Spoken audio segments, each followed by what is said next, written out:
Hallelujah. യേശുവേ നന്ദി, യേശുവേ സ്തുതി, യേശുവേ ആരാധന. പ്രിയപ്പെട്ടവരെ, നമ്മൾ ചിന്തിക്കുന്ന വിഷയം ദാരിദ്ര്യത്തിലും സമ്പന്നത ദർശിക്കുവാൻ. ഹല്ലേലൂയ. യേശുവേ നന്ദി, യേശുവേ സ്തുതി, യേശുവേ ആരാധന. പ്രിയപ്പെട്ട സഹോദരങ്ങളെ, ദാരിദ്ര്യത്തിൽ നമുക്ക് സമ്പന്നത ദർശിക്കാനായിട്ട് സാധിക്കണം. ഹല്ലേലൂയ. യേശുവേ നന്ദി. അതിന് നമുക്കൊരു മാതൃകയാണ് വിശുദ്ധ ഫ്രാൻസിസ് അസീസി. ഒരിക്കൽ വിശുദ്ധ ഫ്രാൻസിസും സഹോദരൻ മാസികയും റോമിലേക്ക് യാത്ര ചെയ്യുകയായിരുന്നു. യാത്രാമധ്യേ അവർ വിശന്നപ്പോൾ ഒരു ചെറു പട്ടണത്തിൽ പ്രവേശിച്ച് ഭിക്ഷ യാചിച്ചു. തങ്ങൾക്ക് കിട്ടിയ റൊട്ടിയും ആയിട്ട് അവർ ഒരു വിജന സ്ഥലത്തേക്ക്, ഒരു അരുവിയുടെ അടുത്തേക്ക് പോയിരുന്നു. ഈ ഭക്ഷണം ഒരു വെള്ളക്കല്ലിലെടുത്ത് വെച്ചു. അല്പസമയം കഴിഞ്ഞപ്പോൾ ഫ്രാൻസിസ് ചിരിക്കാനായിട്ട് തുടങ്ങി. മാസിയോയ്ക്ക് എന്താണെന്ന് മനസ്സിലായില്ല. കാരണം കോഴിക്ക് പോലും കൊടുക്കാൻ കൊള്ളാത്ത റൊട്ടി കഷ്ണങ്ങളായിരുന്നു കയ്യിൽ കിട്ടിയത്, അവർക്ക് ഭിക്ഷ അയച്ച് കിട്ടിയത്. മാസിയോ ചോദിച്ചു, ഗുരു അങ്ങ് എന്താണ് ചിരിക്കുന്നത്?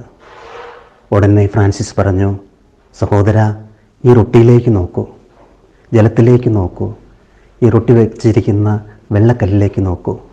ഇവയെല്ലാം ദൈവം നമുക്ക് വേണ്ടി എത്ര മനോഹരമായിട്ടാണ് ക്രമീകരിച്ചിരിക്കുക. അതിൽ നമ്മൾ സന്തോഷിക്കുകയല്ലേ വേണ്ടത്? പ്രിയപ്പെട്ടവരെ, ഈ കൊടിയ ദാരിദ്ര്യത്തിലും ഫ്രാൻസിസിന് സമ്പന്നത കണ്ടെത്താൻ കഴിഞ്ഞത് സകല സമ്പത്തിൻ്റെയും ഉടയോനായ ദൈവത്തെ സ്വന്തമാക്കാൻ കഴിഞ്ഞതിനാലാണ്. ഹല്ലേലൂയ. യേശുവേ നന്ദി, യേശുവേ സ്തുതി, യേശുവേ ആരാധന. ഇതിലൂടെ ഫ്രാൻസിസ് വലിയൊരു കാര്യം നമ്മളെ പഠിപ്പിക്കുകയാണ്: ഇല്ലായ്മയിലും ദൈവത്തിൻ്റെ മഹത്വം ദർശിക്കുക. സുഭാഷിതങ്ങളുടെ പുസ്തകം 15-ാം അധ്യായം 16-ാം തിരുവചനം: വലിയ സമ്പത്തും അതോടത്തുള്ള അനർത്ഥങ്ങളുമായി കഴിയുന്നതിനേക്കാൾ മെച്ചം ദൈവഭക്തിയോടെ അല്പം കൊണ്ട് കഴിയുന്നതാണ്. ഹല്ലേലൂയ. യേശുവേ നന്ദി. വചനം പറയുന്നു, ദൈവഭക്തിയോടെ തുച്ഛമായതുകൊണ്ട് കഴിയുന്നതാണ് വലിയ സമ്പത്തുമായിട്ട് കഴിയുന്നതിനേക്കാൾ മെച്ചം. ഹല്ലേലൂയ. യേശുവേ നന്ദി, യേശുവേ സ്തുതി, യേശുവേ ആരാധന. ഈ വചനം നമ്മൾ മനസ്സിൽ കുറിച്ച് വയ്ക്കുക. സുഭാഷിതങ്ങൾ 15-ാം അധ്യായം 16-ാം തിരുവചനം. അപ്പോൾ പ്രിയപ്പെട്ടവരെ, നമുക്ക് നമ്മുടെ ഇല്ലായ്മയിൽ, ദാരിദ്ര്യത്തിൽ നമുക്കൊരിക്കലും പരാതി ഉണ്ടാവുകയില്ല. നീ പരാതിപ്പെടാതിരിക്കുമ്പോൾ ദൈവം നിന്നെ അനുഗ്രഹിക്കും. ദൈവം നമ്മളെ സമൃദ്ധമായിട്ട് അനുഗ്രഹിക്കട്ടെ.